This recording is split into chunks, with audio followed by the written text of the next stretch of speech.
கிறிஸ்துவுக்குள் பிரியமான சகோதர சகோதரிகளே, இயேசு கிறிஸ்துவின் இனிதான நாமத்தில் உங்கள் அனைவருக்கும் என் அன்பின் வாழ்த்துக்கள்.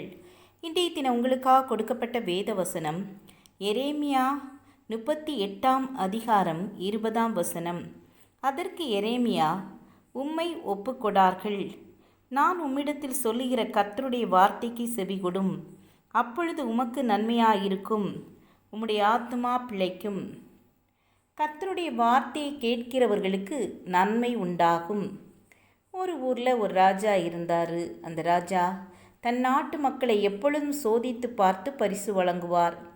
அவர் தன் நாட்டு மக்களிடம் எப்போதுமே பிறருக்கு நன்மை செய்ய வேண்டும் என்று கற்றுக் கொடுத்து வந்தார். ஒரு நாள் ராஜா தன் மக்களை சோதிப்பதற்காக அதிகாலையில் மாறு வேடத்தில் தன்னுடைய வீரர்களுடன் கடைத்தெருவுக்கு சென்றார்.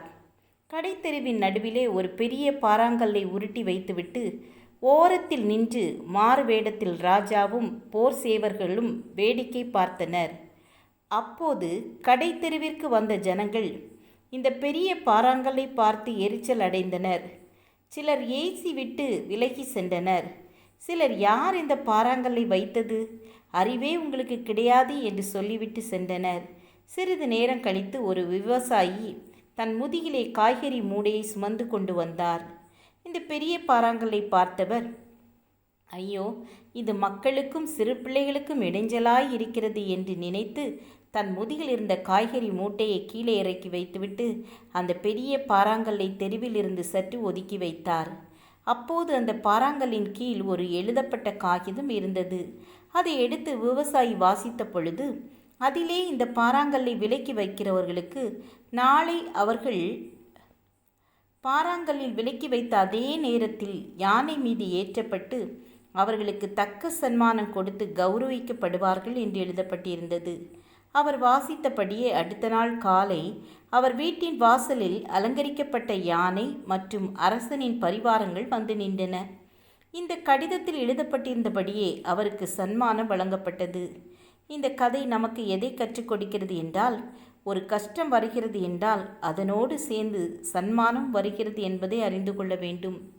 ஒரு கஷ்டம் நமக்கு வரும் பொழுது சும்மா எரிச்சல் பட்டோ ஏசிட்டோ நாம் செல்லாமல் அந்த நேரத்தில் நாம் என்ன செய்ய வேண்டும் என்பதை அறிந்து சரியாக செயல்பட்டால் நமக்கு சன்மானம் வந்து சேரும்.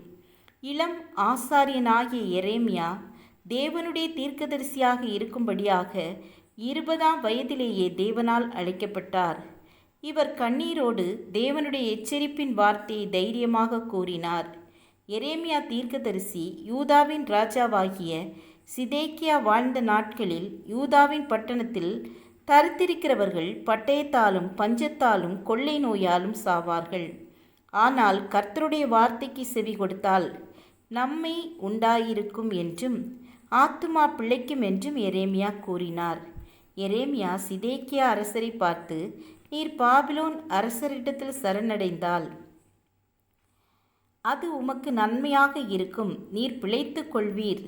நீர் எகிப்தின் அரசரை பிரியப்படுத்த நினைத்தால் அது தீமையாக முடியும் என்று கூறினார். எரேமியாவின் வார்த்தைகள் செப்பத்தியாவுக்கும் கெதலியாவுக்கும் யூகாலுக்கும் பஸ்குருவுக்கும் எரிச்சலை கொடுத்தது. இந்த வார்த்தை சிதேக்கியா ராஜாவிற்கும் எரிச்சலை கொடுத்தது. இன்று நம் வாழ்வில் பிரச்சனைகள் சோதனைகள் வரலாம். ஆனால் நாம் பிரச்சனை உள்ள நேரங்களில் எரிச்சல் அடையாமல் நாம் அந்த நேரத்தில் என்ன செய்ய வேண்டும் என்பதை அறிந்து நிதானமாக செயல்பட்டால் நமக்கு நன்மை உண்டாகும். நம் ஆத்துமா பிழைக்கும். நாம் சிதேக்கியா ராஜா போல் எரிச்சல் அடையாமல் கர்த்தர் சொல்லுகிறபடி சரியானதை செய்வோம். இன்று நமக்கு நன்மை உண்டாகும், நம்முடைய ஆத்துமா பிழைக்கும். ஜெபம் செய்வோம். எங்களை நேசிக்கிறதான அன்பின் பிதாவே, இந்த நாளிலே நீங்கள் சொல்லுகின்ற வார்த்தையை கேட்டு நடக்க எங்களுக்கு ஞானம் தாருங்க. இந்த நாளில் எங்களுக்கு நன்மை உண்டாக்கும் நாள், பிழைத்து கொள்ள எங்களுக்கு உமது கிருபையை அனுகிரகம் செய்யுங்க. இயேசுவின் நாமத்தில் பிதாவே, ஆமேன் ஆமேன். God bless you.